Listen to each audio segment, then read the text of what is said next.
et que son nom soit glorifié ce matin. Merci à Dieu. Amen. Vous savez, voilà, on a un message sur mon cœur. Et puis parfois on médite. Puis on se dit, Seigneur, voilà, la pensée que tu m'as donnée, je vais l'apporter. Puis au dernier moment, Dieu dit non. Laisse pas parler ta pensée, mais laisse-moi parler à moi. Alléluia. Et c'est différent quand c'est lui qui parle. Ça fait peur.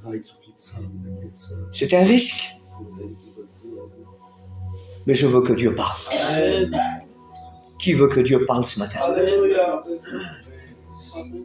Alors ce matin, il y a des leçons que le Seigneur nous donne. Des leçons que le Seigneur nous apprend. Et vous savez, quand j'étais plus petit, j'allais à l'école, moi. Et quand j'allais à l'école, quand je rentrais là, dans ma classe, et que le professeur disait, il y a un contrôle ce matin, et que je m'assieds là-bas, et quand le professeur me regardait comme ça, il savait tout de suite si j'avais retenu ma leçon ou pas. Il savait tout de suite, à mon attitude, de la manière dont je venais m'asseoir, de la manière dont je le regardais, Amen. il savait si j'avais retenu ma leçon. Amen. Puis ce matin, Dieu connaît tout. Alléluia. Il sait comment on est rentré. Il sait comment on s'est assis. Peut-être que notre attitude ne laisse rien paraître, mais l'attitude de nos cœurs Alléluia. ne peut être cachée devant Dieu. Seigneur. Et ce matin, il y a des leçons que le Seigneur voudrait nous apprendre au travers de nos épreuves. La vie n'est pas un long fleuve tranquille. La vie est parsemée d'épreuves, de maladies, de problèmes, de difficultés. Et c'est sans compter que Dieu a toujours été à nos côtés. Alléluia. Et parfois, eh bien, dans nos épreuves, il se révèle puissamment. Et parfois, on peut rentrer dans l'église et être tout sec à cause de l'épreuve, à cause de l'aridité de l'épreuve, à cause que ça nous frappe, à cause que ça nous fait mal. On a du mal à ressentir la présence de Dieu. Mais quand on vient et qu'on s'assoit, et quand on dit ça, Seigneur, bénis-moi, Seigneur, bénis-moi, ce qui est sec devient alors rempli. Amen. Notre cœur qui ne contient plus rien devient alors débordant. Amen. Débordant. Dieu le remplit. Vous avez cette image dans vos cœurs? Imaginez-vous un petit peu que vous êtes ce beau vase-là de terre, et imaginez-vous que le Seigneur prend plein d'eau et qu'il déverse comme ça dans les vases. Il déverse son huile, il déverse son eau comme ça dans les vases, et puis ça déborde, ça déborde. Et puis on dit, Seigneur, je suis ce vase et j'en ai besoin. J'en ai besoin. Et ce vase-là, rappelle-toi qui était ce vase. Ce vase, combien de fois il a été brisé? Ce vase, combien de fois il a été cassé? Ce vase, combien de fois il a été mis dans un coin? Ce vase, combien de fois il a été mis à part? Ce vase, combien de fois il a été négligé des hommes? Ce vase, combien de fois il n'a pas été vu des hommes? Ce vase, combien de fois il a été négligé? Mais combien de fois Dieu l'a pris dans ses mains? Alléluia. Combien de fois Dieu l'a façonné, ce vase? Combien de fois Dieu l'a rempli? On a tous nos lots de problèmes. Et j'aimerais lire une histoire avec vous de la Bible. Un jour, Jésus était sur la rive du lac de Génézareth, lac de Galilée. Il était sur la rive. Et puis, il va enseigner. Et quelle réunion que Jésus était en train de faire là. Il va parler. Il va enseigner. Et à un moment donné, il va faire quelque chose. Quelque chose que nous, les prédicateurs, aujourd'hui, on fait encore.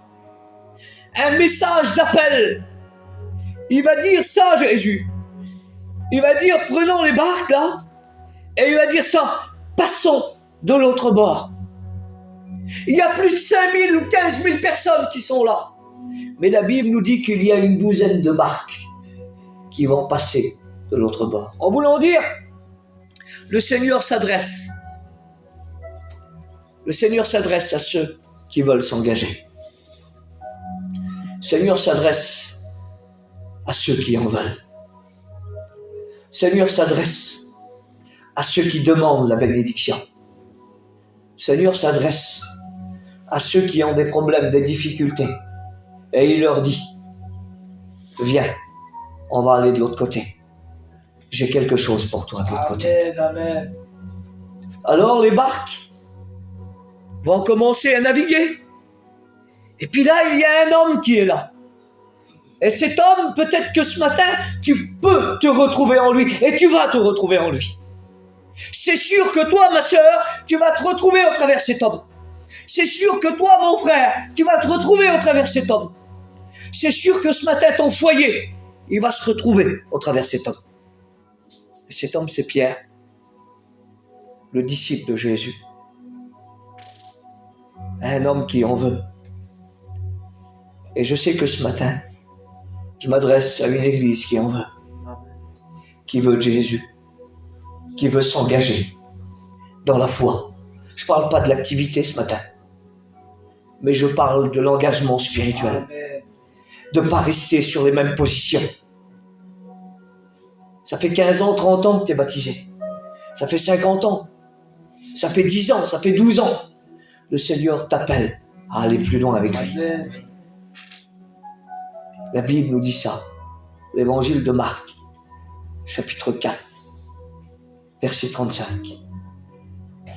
Ce même jour, sur le soir, Jésus leur dit, passons de l'autre bord. Après avoir envoyé toute la multitude, ils l'emmenèrent dans la barque où il se trouvait. Il y avait aussi d'autres barques avec lui. Et quand on imagine la scène, fermons nos yeux un instant et imaginons cette scène. Quelques barques sur le lac de Galilée, une petite mer d'huile, tout va bien, Jésus est là, il se lève dans la barque et il parle, il enseigne, les disciples sont bénis, puis les autres barques qui sont autour là, ils écoutent Jésus. Une belle réunion sur le lac. Même les poissons sont émerveillés d'écouter la voix du Créateur. Et puis tout à coup, écoutez bien ce qui va se passer. Parce que vous savez, dans la vie, des fois, il y a des tout à coup. Il y a des imprévus. Et l'imprévu, on ne le prévoit pas. Mais ce que nous, on n'a pas prévu, Dieu le prévoit. Et le tout à coup arrive. Amen. Jésus est dans la barque. Il est à la poupe, c'est-à-dire à l'arrière du bateau. Et là, il est en train de dormir. Mais regardez voir quelle situation particulière. Quelle situation, eh bien, que peut-être qu'on pourrait se poser, eh bien, la question comme un grand point d'interrogation et dire, Seigneur, qu'est-ce que tu fais? Seigneur, qu'est-ce qui se passe? Il y a quelques minutes, tu étais avec nous, tout allait bien. Et là, tu t'es endormi. Mais écoutez ce qui s'est passé. La Bible nous dit qu'un grand tourbillon va se lever. Un tourbillon comme il n'y a jamais eu sur le lac. Une tempête comme il n'y a jamais eu sur le lac. Elle va soulever la barque. Les vagues vont commencer à se jeter à l'intérieur de la barque. Et là, la Bible nous dit que les disciples vont être agités. Et puis on imagine Pierre tout de suite maintenant. C'est un pêcheur. Il a l'habitude du lac, lui. Il le connaît par cœur, ce lac. Il connaît un peu les tempêtes. Alors il essaye de s'en sortir par lui-même. Alors certainement que quand on réalise ces paroles, combien de fois on a essayé de s'en sortir par nous-mêmes? Combien de fois dans nos foyers on a essayé de faire? Combien de fois on a pris la place de Dieu dans nos problèmes? Combien de fois la circonstance extrême là, elle frappe, mais Pierre ne connaît pas. Pierre ne connaît pas cette tempête. Il l'a jamais vue, il l'a jamais expérimenté. Alors il va essayer de s'en sortir. Les disciples sont agités. La situation, elle est là, elle est désespérée, elle est extrême. Pierre est agité, les disciples sont agités, prenant des petits siots d'eau comme ça. Et puis quand ils ne prennent pas, ils essayent de s'en sortir. Et puis là, au moment où tout est fini, Pierre va réveiller Jésus. Au moment où tout est fini, où tout semble fini, il va réveiller Jésus. Mais c'est particulier, Jésus, pourquoi Jésus il dort? Je vous ai parlé d'une leçon tout à l'heure. Jésus était en train d'apprendre ses disciples. Jésus était en train de faire vivre quelque chose à ses disciples.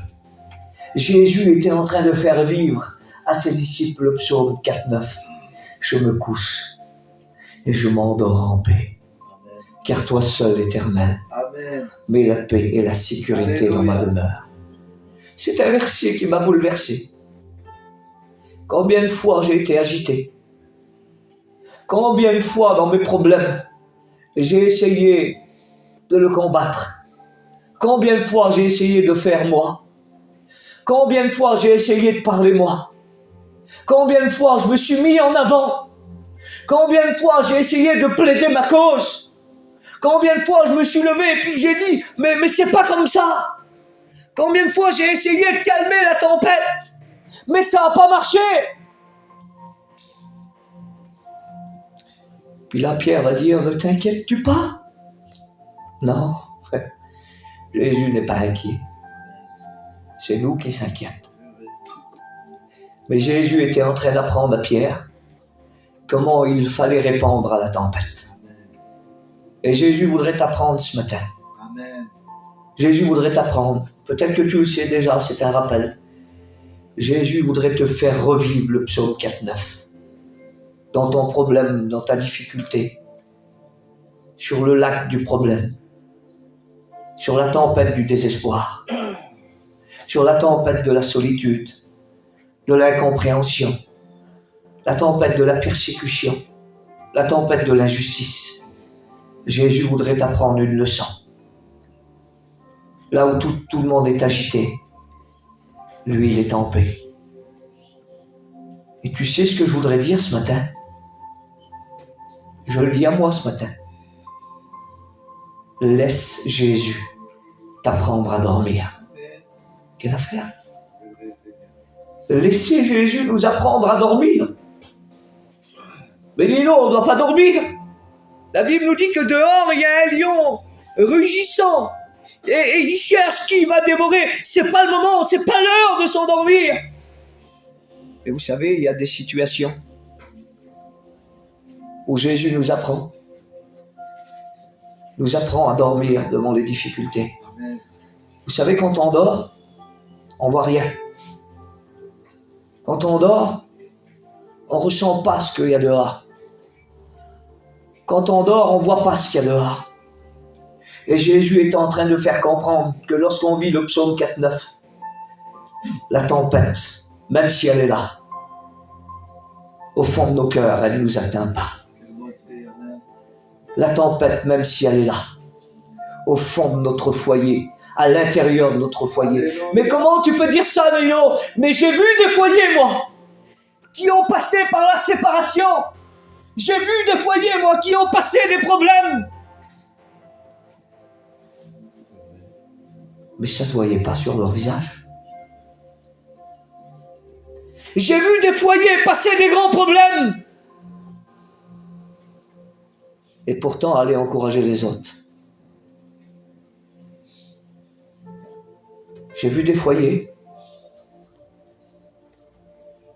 passer des épreuves à la Job.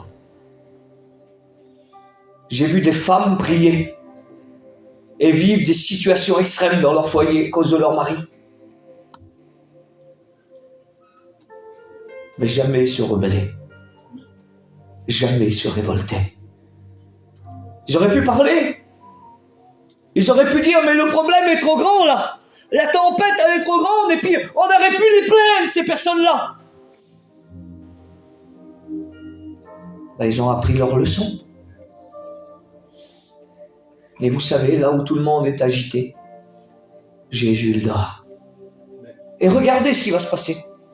Isaac, Jésus va apprendre quelque chose à Pierre. Tu sais pourquoi Jésus a fait ça? Est-ce que vous savez pourquoi Jésus a dormi dans le lac, là? Mais la barque, elle s'enfonçait, la Bible, elle dit. Les vagues étaient à l'intérieur de la barque. Et Jésus, il dort. Vous ne trouvez pas que c'est une circonstance assez bizarre? Assez extrême? Mais Jésus est en train de faire comprendre quelque chose. Parce que toute la Bible est une valeur de compréhension pour nous. Et ce que Jésus dit, ça a du poids. Ce que Jésus dit, Amen. ça a de la valeur. Amen. Ce que Jésus fait comprendre, ça a une valeur et une portée spirituelle pour nos foyers, pour nos barques spirituelles. C'est vrai, Seigneur. Jésus est en train de faire vivre le psaume 4,9. Je me couche et je m'endors en paix. Que fais-tu face à l'épreuve du problème? Est-ce que tu es comme Jésus? Est-ce que tu es en paix? Ou est-ce que tu es agité? Mais Jésus est en train de faire comprendre quelque chose à ses disciples. Il est en train de leur dire, laissez-moi vous apprendre à dormir face à l'adversité, face au problème. Parce que vous savez pourquoi Jésus dit ça? Jésus veut montrer ça. C'est parce que même si on est éveillé, la preuve que les disciples n'ont pas su changer la situation. Il a fallu que Jésus se réveille et que Jésus fasse quelque chose. Il s'est levé. Imaginez-vous la scène. Quelle beauté, Seigneur. Il s'est levé, puis certainement qu'il a levé les bras comme ça, puis il a regardé le lac, avec ses grandes vagues, des tsunamis peut-être, qui venaient se renverser, frapper la barque. Combien de fois la barque a failli se renverser? Combien de fois la barque a failli se casser? Il y avait plein d'eau dedans. Et Jésus s'est levé, et il a dit ça, silence, silence, Amen. tais-toi. Amen. Silence, tais-toi. Et à partir de ce moment-là, Jésus a fait fermer la bouche du problème. Amen. À partir de ce moment-là, Jésus a fait fermer la bouche de l'épreuve. En voulant dire, toi, Nino, tu n'arriveras pas à dire tais-toi. Mais là où toi, tu ne peux pas le dire, laisse-moi, réveille-moi. Alléluia. Laisse-moi dire à moi, tais-toi. Gloire à Et Dieu. là, ça va marcher. Combien de fois dans l'épreuve, on s'est levé puis on a voulu dire tais-toi, mais ça n'a pas marché. Mais Jésus était en train de faire vivre quelque chose à ses disciples, une leçon bénie, une leçon spirituelle. Écoutez voir, entre Marc, chapitre 4, verset 35, le Pierre qui est dans la barque, qui est agité, il va comprendre sa petite leçon, les frères. Il va comprendre sa leçon. Vous savez pourquoi? Des années vont se passer. Quelques petites années, 3 ans et demi va passer. Et on va retrouver Pierre dans la même situation. Acte 12. Écoutez bien. Acte 12, c'est un autre Pierre. Amen. Une autre épreuve, une autre circonstance extrême. Parce que vous savez, aujourd'hui, on est accoutumé à l'épreuve. Il y a des foyers qui sont là et qui ont vécu des grandes épreuves et qui ont su par leçon, qui ont vu Jésus maintes et maintes fois agir parce qu'ils ont fait confiance à Jésus. Alors forcément, à ce moment-là, ils ont retenu leur leçon et ils se sont dit, eh bien, si Jésus, eh bien, il a agi, c'est parce que je lui ai fait confiance. Alors je veux continuer. Vous savez, on est bien misérables, nous, face au problème. Qu'est-ce qu'on est, nous, face à l'épreuve? Qu'est-ce que tu es? Rappelle-toi de qui tu étais. Rappelle-toi de ce que tu étais. Bien misérable, bien loin de Dieu. Et rappelle-toi un petit peu ce matin de ce que Jésus a fait. Rappelle-toi où il est venu te chercher. Rappelle-toi ce qu'il t'a dit de faire. Construis ta petite barque. Tu l'as pris, ta barque. Tu as mis ton foyer à l'intérieur. Mais en mettant ton foyer à l'intérieur, tu as mis Jésus aussi avec toi. Des fois, Jésus, il dort. Et combien de fois on ne l'a pas réveillé? Mais combien de fois on l'a réveillé? Et combien de fois l'épreuve a changé? Le vent a tourné. L'épreuve s'est calmée. La bénédiction est arrivée. Acte 12. Une autre épreuve. Un autre problème tout aussi grand, tout aussi puissant. Mais le Pierre qui était dans la barque a retenu cette petite leçon, puis non. Il s'est rappelé que là où tout le monde est agité, Jésus, lui, il est en paix, il n'est pas inquiet. Parce que Jésus l'a dit. Elle l'a fait comprendre que l'inquiétude dans le cœur de l'homme, là-bas, mais une bonne parole, un silence tais-toi dans nos vies, un silence tais-toi dans nos vies peut ramener le calme, Amen. peut ramener la bénédiction, Amen. peut ramener la sérénité dans vos foyers. Acte 12, Pierre a retenu sa petite leçon. Nous sommes là, arrivés à un moment de la vie des disciples où ils sont persécutés pour la cause de l'évangile. Et puis là, eh bien, il y a Pierre qui est pris et il est jeté en prison. Son copain de travail, juste avant, Jacques, il est mis à mort. Il a été lapidé, il a été tué, non, il a été décapité. À cause de l'évangile, à cause qu'il a prêché le message de Dieu. On a pris Jacques, on l'a mis dans cette cellule et on l'a décapité. Et tout de suite après, on saisit Pierre. Et on lui dit à Pierre, ton sort va être le même. Et on va le jeter en prison. Oui, mais voilà. Rappelez-vous, Jésus dormait dans la barque. Et là, écoutez le beau verset de la Bible. Vers le même temps, le roi Hérode se mit à maltraiter quelques membres de l'Église. Et il fit mourir par l'épée Jacques, frère de Jean, décapité. Voyant que cela était agréable aux Juifs, il fit encore arrêter Pierre. C'était pendant les jours des pains sans levain. Et après l'avoir saisi et jeté en prison, il le mit sous la garde de 4 escouades, c'est-à-dire 16 soldats, avec l'intention de le faire comparaître devant le peuple après la Pâque. Donc, c'est-à-dire, il allait subir le même sort que son copain de travail. Oui, mais voilà, il est en prison. Et la Bible nous dit ça, écoutez, le verset 5. Pierre donc était gardé dans la prison. Et l'Église ne cessait d'adresser des prières à Dieu pour lui. La nuit qui précédait le jour où Hérode allait le faire comparaître, Pierre, lié de 2 chaînes, dormait. Dormait. Entre 2 soldats, des sentinelles devant la porte qui gardaient la prison. Pierre dormait. Mais comment tu peux dormir, Pierre? Tu vas être mis à mort demain. Tu vas comparaître, on va te tuer. Combien de nuits blanches à cause de certains problèmes qui étaient gros comme ça? Combien de nuits blanches à cause de nos enfants?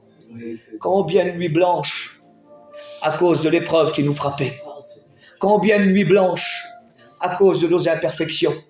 Combien de nuits blanches à cause du petit gravier qui était dans la chaussure? C'est pas un gros problème, c'est pas une montagne, mais le petit gravier dans la chaussure a fini par nous blesser le pied et a fini par nous faire passer des nuits blanches. Et là, lui, il va mourir. Et la Bible nous dit qu'il dort. Devant l'épreuve, acte 12, c'est rappelé de Marc 4, 35. Acte 12, Pierre s'est rappelé. Qu'est-ce qu'il faut faire devant l'épreuve? Qu'est-ce qu'il faut faire devant le problème? On n'est pas capable, nous, les frères. Je le dis pour moi, je ne suis pas capable, moi. Si Dieu n'est pas avec moi, je ne suis pas capable. Si Dieu fait rien en moi, je ne suis pas capable. Si Dieu n'agit pas, je ne suis pas capable. Dans l'épreuve le plus grand, dans la montagne la plus immense, si on arrive à la gravir, si tu arrives à te sortir du problème, c'est pas toi, c'est Dieu en toi. Amen. Si tu arrives à sortir la tête de l'eau, Amen. c'est pas toi, c'est Dieu qui te tend la main. Amen. Amen. Mais parfois, on a tendance à l'oublier, ça. On a tendance à oublier que Dieu reste, Jésus reste le maître de toutes les situations. On veut un petit peu charade, excusez-moi de l'expression. On veut un petit peu se montrer. Comme si que l'œuvre de Dieu, c'était nous qui l'avons construit. Mais la Bible dit que Dieu ne donnera pas sa gloire à un homme, Alléluia. mais il se glorifie en l'homme. Alléluia. Il manifeste sa gloire en l'homme. Comprenez cela. Amen. Pierre a retenu sa leçon. Il a appris à s'endormir avec Jésus. Il a appris que Jésus, face à l'épreuve, il s'est endormi. Alors il a fait pareil. Arrête de t'agiter devant le problème. Arrête de t'agiter devant ton épreuve. Arrête de dire, il ne se convertira pas. Arrête de dire, ça ne marchera pas. Endors-toi, ferme tes yeux. Endors-toi en Dieu. Fais comme Pierre. Il était lié, il y avait des chaînes. Mais vous savez, quand on a Jésus, même si on a des chaînes aux pieds, des chaînes aux mains, avec Jésus, notre cœur est libre. Et là, il était là. Et il dormait. Mais la Bible nous dit, parce qu'il dormait, parce qu'il s'est rappelé de sa petite leçon, je me couche et je m'endors en paix.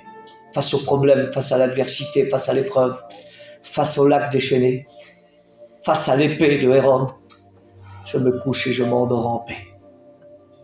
Le monde ne nous fera pas de cadeau. On va être persécutés. La Bible nous dit que dans les derniers temps, certains seront mis à mort. Il ne parle pas du couteau sous la gorge, mais certains viendront avec des paroles tueuses, des paroles qui seront une épée, pour essayer de te couper la tête. Tu sais pourquoi la tête? C'est là où il y a les pensées, pour t'empêcher de penser à Dieu. C'est pourquoi la tête, c'est là où il y a la bouche, pour parler de Dieu. Certains viendront avec des mots pour te détruire. Certains viendront avec des mots pour t'enchaîner, pour t'empêcher de louer Dieu, t'empêcher de parler à Dieu, t'empêcher d'être béni. Mais Pierre, lui, il n'a que faire. Il ferme ses yeux, il s'endort. Et la Bible nous dit ça, il y a un résultat, ça. Voici, un ange du Seigneur survient et une lumière brilla dans la prison. L'ange réveilla Pierre en le frappant au côté et en disant « Lève-toi promptement, lève-toi vite !» Les chaînes tombèrent de ses mains. Et l'ange lui dit « Mets ta ceinture, mets tes sandales !» L'ange lui dit « Encore enveloppe-toi de ton manteau, viens et suis-moi. » Quand Pierre s'est endormi, c'est comme s'il s'est rappelé de la scène là que Jésus s'est levé. Et il a dit « Silence, tais-toi !» L'ange du Seigneur est arrivé. Pierre ne pouvait plus. Et il l'a compris, Pierre, qu'il ne pouvait plus combattre, qu'il ne pouvait plus agir. Il avait fait ce qu'il avait à faire. Et vous savez, on fait ce qu'il y a à faire. C'est quoi qu'il y a à faire? Un des plus grands hommes de Dieu qui est paru au XXIe siècle, un homme remarquable, un héros de la foi, comme il y a dans la Bible. À la fin de sa vie, il a fait un résumé et puis il a parlé. Et les dernières phrases de sa vie, c'était ça. On lui a posé la question. Qu'est-ce que vous conseillez aujourd'hui pour avoir une vie que vous avez eue? Beaucoup aimeraient vous rassembler. Beaucoup aimeraient vous ressembler. Et lui, il a dit ça. Priez. Aimez Dieu et lisez votre Bible. Alléluia. Priez. Aimez Dieu et lisez votre Bible. Il n'y a pas d'autre solution, frères et sœurs. Tu veux être béni? Tu veux qu'il y ait des solutions à tes problèmes? Alléluia. Tu veux que ça change un peu dans ta famille? Tu veux que ça change un peu avec tes enfants? Tu veux que ça change un petit peu dans ton foyer? Amen. Tu veux voir la lumière de Dieu resplendir dans l'endroit où tu es? Psaume 4,9. Je me couche, m'endors en paix. Pierre avait compris. Les liens sont tombés, la lumière est apparue. Et il s'est retrouvé. Vous savez où il s'est retrouvé? Devant la porte de l'église qui priait pour lui. Et certains n'y croyaient même pas. Mais non, c'est pas lui, c'est un fantôme. Ça peut pas être Pierre, il est mort normalement, Pierre. Combien de fois on l'a dit, hein, ça marchera pas. Ça peut pas marcher. Mais pourquoi t'as prié alors? Pourquoi que tu pries alors? Pourquoi que tu jeûnes alors? Pourquoi que t'es engagé dans la foi alors? Arrête de dire ça marchera pas. Mais endors-toi en Dieu puis dis Seigneur, je te fais confiance. Amen, amen, amen. Dans l'épreuve la plus totale, Oui, Seigneur. fais-lui confiance. Que Dieu va agir. Dieu va bénir. Faudrait qu'on prie Seigneur, qu'on loue Dieu. Alléluia. Faudrait qu'on puisse lui dire Seigneur, apprends-moi ce matin. Gloire à toi, Seigneur. Apprends-moi à te faire confiance. Je te fais confiance, Seigneur. Apprends-moi à m'endormir, Seigneur, comme toi tu t'es endormi. Apprends-moi, Seigneur, à avoir cette petite leçon dans mon foyer, dans ma vie. Oui, Seigneur. Apprends-moi, Seigneur, à te faire confiance, à mieux te prier, à mieux m'engager. Mais pour cela, il a fallu s'engager sur la rive. Seigneur. Et il a fallu s'engager sur le lac. Tu prêtes toute cette place. Et il a fallu, comme Pierre, aller jusqu'à la prison. C'est pas facile. C'est pas un long fleuve tranquille, l'évangile.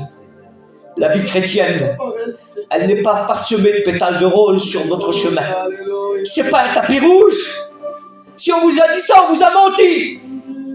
C'est parsemé de souffrances et d'épreuves. Et nous avons le plus fort avec nous. Celui qui peut changer l'épreuve. Alléluia. Celui qui peut nous apporter la bénédiction dans l'épreuve. Je voudrais qu'on puisse le louer ce matin. Je veux apprendre à lui faire confiance. Seigneur. Je veux apprendre à le louer ce matin. Alléluia. Je veux apprendre à l'adorer. Et je voudrais qu'on passe ce moment ce matin à l'église du Seigneur. Est-ce que vous voulez faire confiance à Dieu, quelles que soient nos épreuves? Est-ce que vous voulez qu'on lui fait confiance et qu'on le voit agir dans nos vies, dans nos foyers? Est-ce que vous voulez des bonnes nouvelles pour vos familles, pour vos enfants, pour vos maris, pour vos femmes? Est-ce que vous voulez des bonnes nouvelles? Alors faisons-lui confiance, prions, adorons. Je voudrais qu'on se lève ensemble ce matin. Et je voudrais qu'on puisse bien toucher et réjouir le cœur de Dieu en lui disant Seigneur, je veux pas m'agiter ce matin. Je veux pas que ma vie soit agitée ce matin. Même s'il y a le problème qu'elle a, je veux pas m'agiter. Mais Seigneur, je veux retenir ma leçon, je veux te faire confiance. Même s'il y a la maladie qui frappe, même s'il y a l'épreuve qui frappe, même si je pleure la nuit, je veux quand même te faire confiance, Seigneur. J'ai pas fini de voir ta main agir. Alors je voudrais qu'on loue Dieu, qu'on rentre dans l'adoration, qu'on puisse lui dire Seigneur maintenant, je veux te louer, je veux te voir agir. Alors louons Dieu, restons debout un instant. Et je voudrais qu'on prie Seigneur. Demandez à Jacques de prier Seigneur, à Pinot de prier Seigneur. Ils vont prier Seigneur pendant le verset, nous chantons. Je veux te remercier pour la parole de Dieu, pour le mot de Dieu. Tu connais nos cœurs, tu connais nos vies de chacun. Tu sais tout de nous, Oui, Seigneur. parce que tu es le Créateur.